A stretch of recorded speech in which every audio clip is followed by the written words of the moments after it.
Youth Congress സമരം സെക്രട്ടേറിയറ്റിന് മുന്നിലേക്ക് നൂറുകണക്കിന് പ്രവർത്തകരാണ് തടിച്ചുകൂടുന്നത്.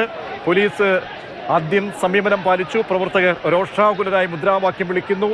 മുഖ്യമന്ത്രിയുടെ ഗൺമാന്റെ രക്ഷാപ്രവർത്തനം, തല്ലിച്ചതച്ച രീതി അത് അപലപിച്ചുകൊണ്ടും ഗൺമാനെതിരെ നടപടി ആവശ്യപ്പെട്ടുകൊണ്ടുമാണ് യൂത്ത് കോൺഗ്രസിന്റെ പ്രതിഷേധ മാർച്ച് തിരുവനന്തപുരത്ത് പുരോഗമിക്കുന്നത്. സംഘർഷഭരിതമാണ് സാഹചര്യം.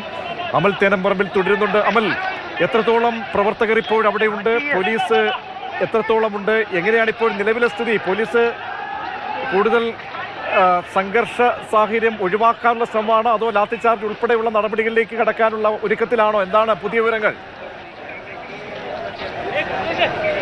പ്രജീഷ്, സ്ഥിതി കൂടുതൽ വഷളാവുകയാണ്.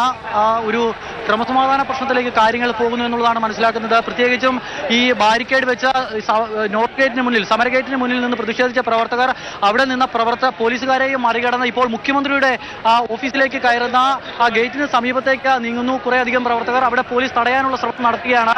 അതിന്റെ സൈഡ് വശത്തു കൂടി അവിടെ പൂർണ്ണമായും ബാരിക്കേഡ് ഉപയോഗിച്ച് തടഞ്ഞിട്ടില്ല. സാധാരണ ആളുകൾക്ക്, ഇവിടെ എത്തുന്ന ആളുകൾക്ക് നടന്നു പോകാനായി സൈഡിൽ ഒരു ഭാഗം ഒഴിച്ചിട്ടിട്ടുണ്ട്. അതുവഴി പ്രവർത്തകർ അകത്തേക്ക് കടക്കുമോ എന്നുള്ളതാണ് പോലീസിന്റെ ഇപ്പോഴത്തെ ആശങ്ക. ഈ അവിടെ നിന്നും നേതാക്കൾ ഇടപെട്ട് പ്രവർത്തകരെ, മുഖ്യമന്ത്രിയുടെ ഓഫീസിന്റെ ഭാഗത്തു നിന്നും രാഹുൽ അടക്കം ഇടപെട്ട് പ്രവർത്തകരെ ഇപ്പോൾ വീണ്ടും സമരഗേറ്റിന്റെ അവിടേക്ക് എത്തിക്കുകയാണ്. സമരഗേറ്റിന്റെ അവിടെ നമുക്ക് ഇവിടെ നിന്നാൽ ഈ ദൃശ്യങ്ങളിലൊക്കെ കാണാൻ കഴിയുമെന്ന് തോന്നുന്നു.